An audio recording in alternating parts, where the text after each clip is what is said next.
Hello, guys, and welcome to Comic Book Wednesday for November 13th, 2013. Yep, it's that time of the week again for another edition of Comic Book Wednesday. Yay! We're excited. And it's still Zero Year Month. Yes, we're so excited for that as well. Yeah, definitely. The first week of Zero Year was definitely a good one. It wasn't great, it wasn't like anything spectacular, but you know what? It was good enough for me. So, you know what? I'm happy with what came out. I'm looking forward to what comes out this week because we're going to be interested in some of them. Like our first book right here Green Lantern Corps number 25 is a Zero-Year tie-in. I've never read a Green Lantern Corps book before. I've heard it's good from my good friends over at MCMG Videos. Yeah, I hear it's really good, and I'm hoping that it's good. It looks to be, looking at John Stewart when he was in the military dealing with the blackout of Gotham. So this will be kind of interesting. Wonder what happens with him, and see his evolution from here.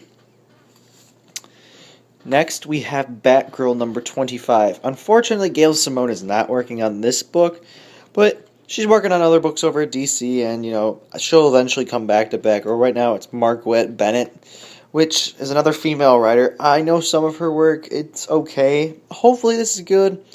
The cover is fantastic. I love the cover.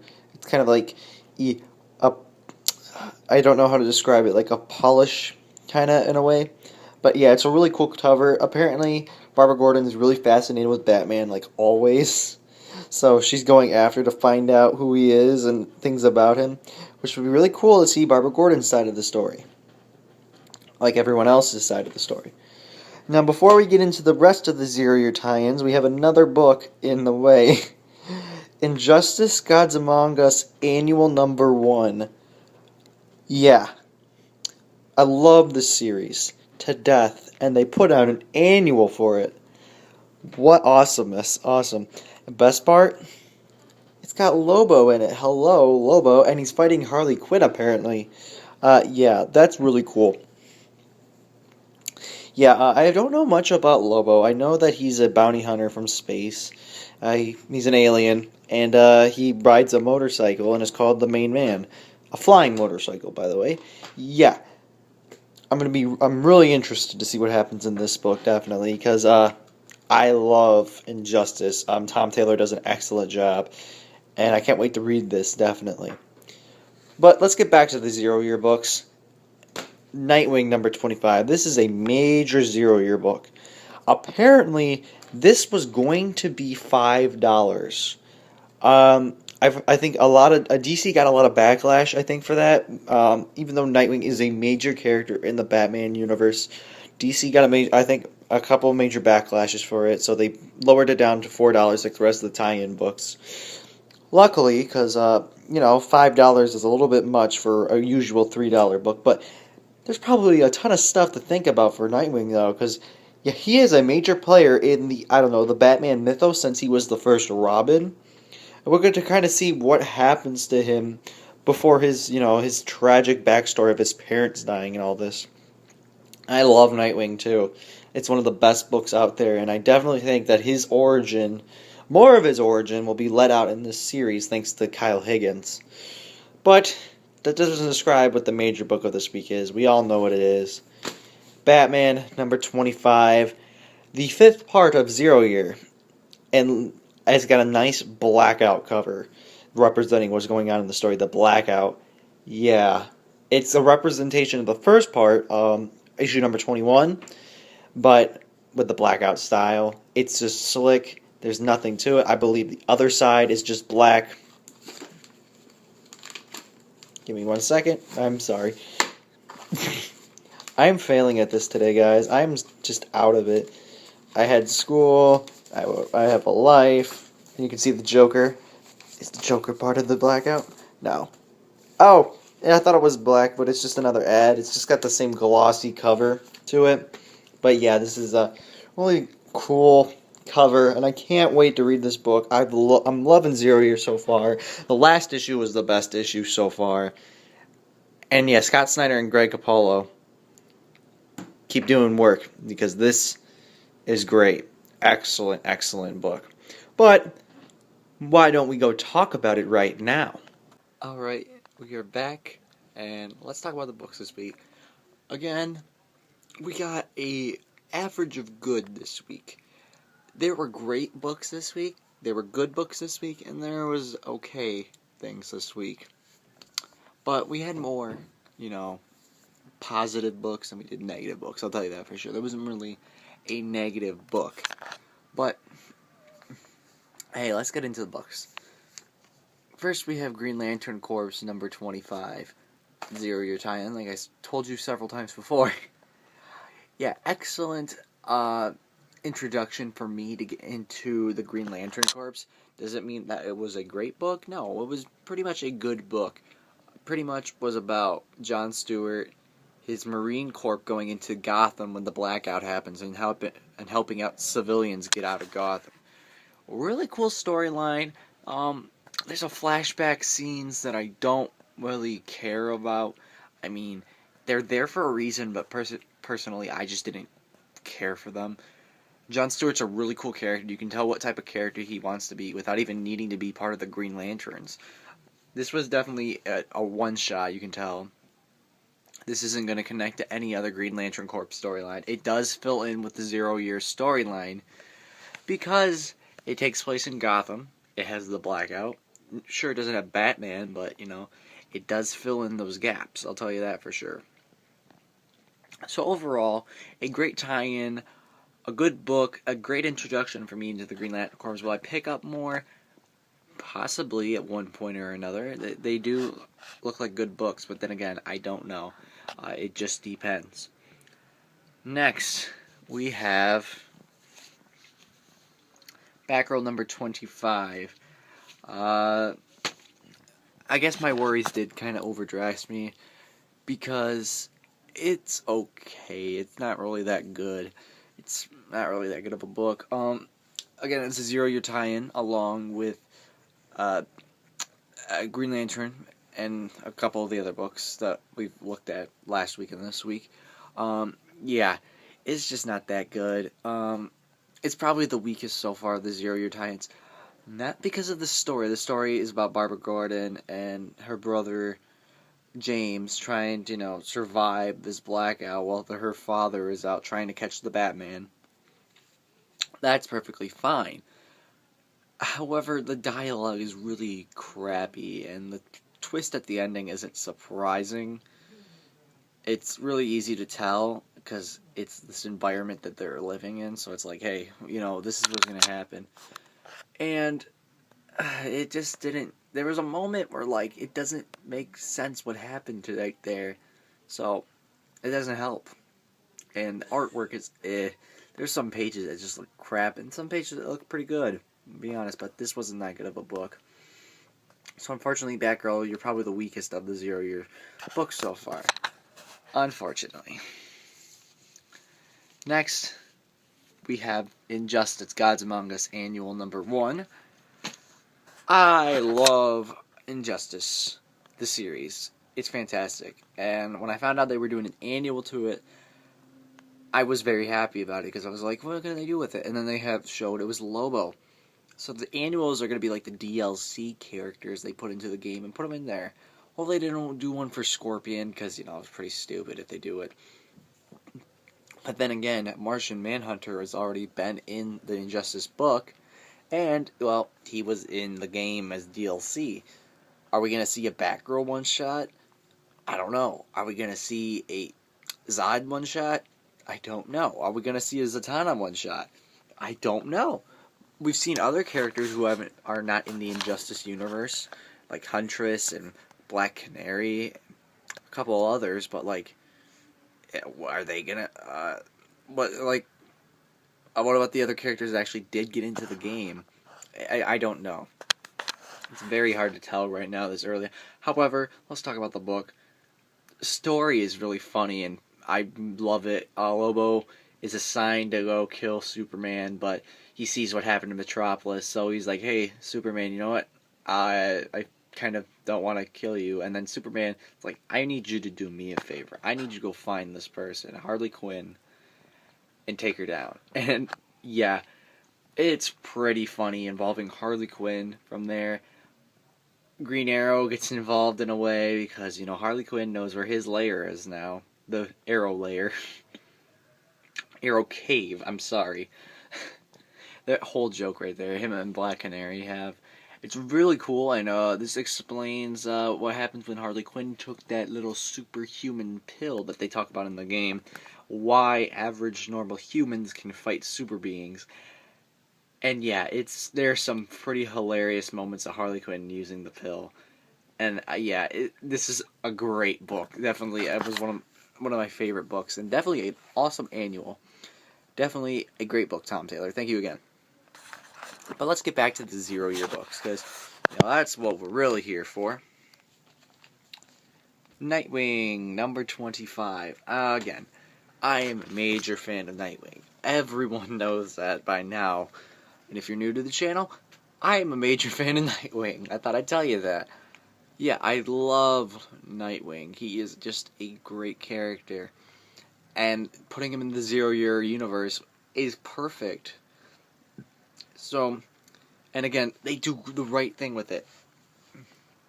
They put Dick when the blackout just happens. So, he's watching a movie and all of a sudden, boom, the blackout happens. And yeah, it goes on from there. Basically, him trying to get back to the Haley Circus. Yeah. So, it's definitely, the story is pretty cool. There's some moments in the story that kind of just don't really make sense. Like, there's this whole thing with, like, two of his friends over at Haley's that, like, get into an argument with him because he can do better acrobatics than them, and he's showing off. Yeah, it's kind of weird like that, and at the end they make up, of course. The characters that Nightwing meets, they kind of just, once they get to the end, they kind of just get thrown aside, basically. They're kind of just, we're done with them. Hey, they made it to Haley Circus, making about Dick. Which is fine, because I love Nightwing, but again, it's just like, let's just throw these characters aside you just met. And there's this weird monster that follows him, but they don't really give any backstory to who he is, or like, well, what is he, and why is he in Gotham? They're not going to bring it up in the next Nightwing issue, because that's a Forever Evil tie-in. That's the only thing I'm going to get Forever Evil like, because I love Nightwing, what can I say? But still, I would like a little bit more explanation of what was going on there, because all I know is that a monster broke out, and that's it. But yeah, overall, the story, though, is great. The artwork, Will Conrad, he does some excellent, not writing, artistry. Definitely some of his best in this book. Definitely love how he's been working on Nightwing. And, yeah, pretty much love it, how it's going in with the storyline of the 0 Year. Hoping that, we get to see some of these characters again. Probably not, unfortunately, because they're just one-shots. But, hey, Nightwing, you did that's a great storyline prelude. I liked it. I would have maybe liked it. I wouldn't have minded if it was $5. Maybe a little bit more story. Maybe a little bit more of the backstory of the monster abomination thing or whatever. But hey, DC wanted to be nice to the fans and not give them a ripoff. And finally, we have Batman number 25. So soft. So soft. Yeah, it was really great. It's not as good as the last issue, because last issue was, wow. Holy crap, all this stuff happens in one issue. A $7 issue. So that's like 100 pages right there of a book. Fantastic stuff in that book. And this book does great, though, too. I'm not saying it's bad. It's definitely great. It's one of the best 0 Year books so far. Not as good as the last issue, of course. It's probably my second or third favorite. I don't know exactly on the top of my hand. However, we get to see the first Batmobile, and it's such a cool design. I have to admit, it's so cool. I'm so glad they kind of went that old classic Cadillac route. But at the same time, it's got the same kind of new Batmobile feel to it. It's so cool to it. You don't see a lot of Batman or the Riddler this time around, which is fine. we have to expand on what happens with Bruce Wayne, and they bring up this new like bone disease thing that is going to be going on in the next issue, next 2 issues. Yeah, because I think number 27 or 26 is going to have the issue with Batman, like with this weird disfiguration on his face that makes no sense. You'll see what it is in this book, because like people are saying there's this disease going on that makes your skeleton pop out of your skin, and that's what sticks out. And you get to walk around and stuff. Pretty gross, I'll tell you that. Number one. Number two, I'm kind of interested to see how that goes. The ending has such a twist ending though that you kind of don't see it coming, and then when you do, it's like, oh, what? Because it's involving a character that we all know wouldn't really betray Batman, and it's like, wow, this actually happened. I'm kind of shocked. So, yeah. And then there's a scene between Bruce Wayne and Commissioner Gordon, which is just great. I have to admit, it's a really good scene. However, I would have loved to see more of this city. More of this dark city that Batman's going around. Because you see, in all these books that are coming out, Batman's flying in on them. I know they don't happen all in the same night, but they all seem to be on the same night. They all make it seem like that. I mean, when Batwing was fighting, that seemed to be the same night, because that's when the blackout went. When Green Arrow meets up with the Killer Moth, Batman comes in. That seemed to be the same night too. It might not be, but still, it's kind of related in that way. Batman was also at the end of I don't want to spoil it because it was one of the books this week. So go check out the other 3 books. I'm not saying, maybe not Batgirl. Maybe not Batgirl. But, whatever. Yeah, but I wish I'd a little see more of the city. Definitely. This dark city, what happened to it. Definitely maybe some more time in the Batcave. Even though I think I got plenty of time. And Alfred got enough scene too. Definitely. There's definitely comedic moments between Batman and Alfred, so I'm glad there's that. But overall, a great issue. I'm glad the 0 year is still going on. I'm happy too that it's concluding at the same time in 3 months, February. It's December to February, the last issues of 0 year. So we're gonna see that. I'm happy for that because I don't want this story to keep dragging on. This started back in June. Yeah, June.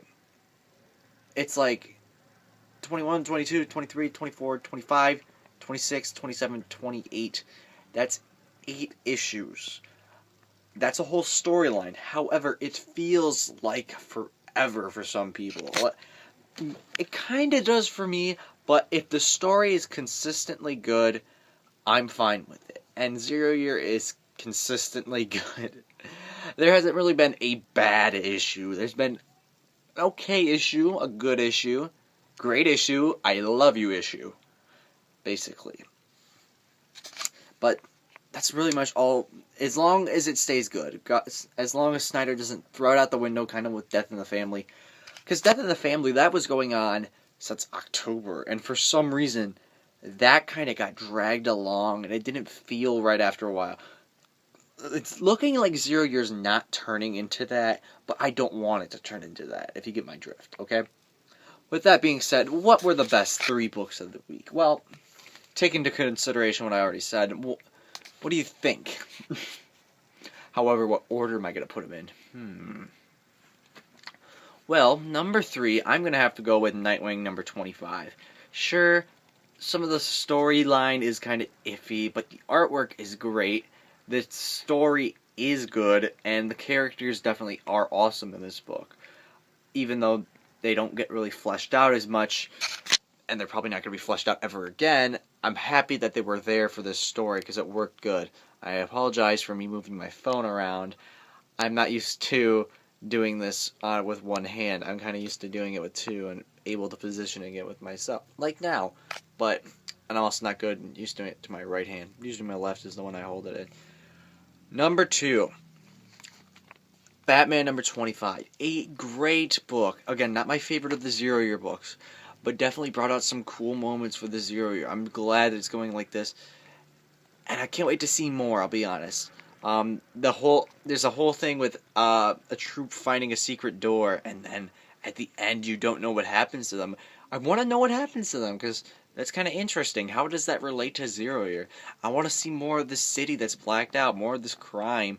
I know I'm getting into the other tie-in books, but still, I want to see more. It seems like a lot of fun, and Scott Snyder and Greg Capullo seem like they're having a lot of fun with this book too. I'm great for that. But that can't beat Injustice Gods Among Us Annual #1. Oh my gosh. What a book. I'm glad Tom Taylor is doing excellent on the book, and the annual is no exception to that. Again, there have been some good and okay issues of Injustice, but there's never been a really bad issue. And this is not a bad issue. This is a great issue. It's not my favorite, but it's a great one-shot with Lobo. Definitely. And it's the only way they're really going to get Lobo into the universe, so I'm glad they did what they did with him. And I'm glad that the story turned out great, and it happened to be my favorite book of the week, unfortunately. Green Lantern Corps, it's a good book. I didn't beat Nightwing, though, because, I don't know, some of the characters in the Green Lantern Corps, not the corpse, but the corp that in the Marine Corps he's in, yeah, they don't really bring out more. There's so many people in there, but they don't really do anything with them. And some of the artwork is and I mean, it just doesn't matter. But, and then Batgirl wasn't good at all. I'm not saying it wasn't good. It was okay, but it's probably the weakest of the Zero Year tie-ins, unfortunately. Maybe if they had Gail Simone doing it. Don't let me get started on that. Anyway, what's coming out next week? Well, again, we only have DC books coming out next week. Really, November, this whole month, I've been picking up DC books, Zero Year tie-ins. I'm glad I'm doing it. I'm really glad I'm doing it. So, I get to spend a lot of time with DC. They're my favorite company, even though they're not going in the direction that I want them to go with the New 52 stuff. But, they have been my childhood favorite. I've loved their characters for the longest time. And I'll be happy to support them. Only with the good books, though, not with the bad. Because I want them to get rid of the bad ones, and somehow they still seem to be on sale. And the writers still get jobs. But next week, we only have 3 books, so unfortunately, no classic books. But, 3 DC books. What we're going to say. First, we have Batman 66, #5. I believe it's 5. I don't remember on the top of my head, but I like Batman 66. It's a really cool series, innovative series, what they did with the old TV show with comedy and all that stuff. Even though it's not really the classic writers who wrote it, it's still the classic feel and the classic villains you get, even though some of them are newer villains. After that, Birds of Prey #25. I've never read a Birds of Prey book in the New 52. I've read a couple graphic novels, and they were written by Gail Simone, and they're great. I wonder how this is going to go, because I believe it's written by the same person who wrote Batgirl. Don't quote me on it, but it's about Black Canary this time around, which will be kind of interesting in the Zero Year universe. Again, yes, it is a Zero Year tie-in. That's the only reason why I'm picking it up. And it's the only Zero Year tie-in I'm picking up next week, because the other one is Red Hood and the Outlaws, and I hate that series with a burning passion. Yeah. But the last book we're picking up is Harley Quinn #0. I thought this was coming out last week. It's coming out next week. Good. I've been looking forward to this book. Harley Quinn is one of the best female villains out there in the universe, in like any universe. So I'm glad that she's getting her own book, even though it's going to be in this New 52 kind of style. But I'm definitely looking forward to it. I love Harley. Harley's definitely one of those characters that you're just like, how can you not love her? But that's it for this week's Comic Book Wednesday. What should I have picked up? How's Zero Year been for you? What Zero Year tie-in has been your favorite so far? What's your favorite Zero Year Batman book so far? Not Batman tie-in book, but straight up Batman Scott Snyder Greg Capullo book. Definitely mine is #24. Yeah, no argument for me. I just loved everything about that book. Like, really, it is such a good book. So many callbacks to older books, so many newer states that they can go, and it's just great. But hey, what's your favorite Scott Snyder, Greg Capullo Batman Zero Year book? What's your favorite Batman storyline right now? Also, what other classic, not classic, but what older book should I pick up that is from the Marvel Now / DC New 52? Because I'm gonna kind of stay in that route and pick those type of books up. So let me know in the comments, or you can message me because the comment system is fucked up. Thanks YouTube. Thanks Google. Yeah, I'm not getting a Google Plus account, so I will not be responding to comments anymore. I'm just against it. Honestly, I'm against it because I don't want to make a Google Plus account that I'm not going to ever use. But, hey, just message me, or you can go follow me on Twitter. That's another good place to contact me if you want to. My link is in the description. It's kind of my personal Twitter at the same time as my Comic Book Wednesday Twitter or Sonic Fable Twitter. I like to keep things in one. I'll tell you that. So, unfortunately, if you don't want to get personal tweets from me tweeting like other people I know, don't follow it, but you can message me on there if you need to.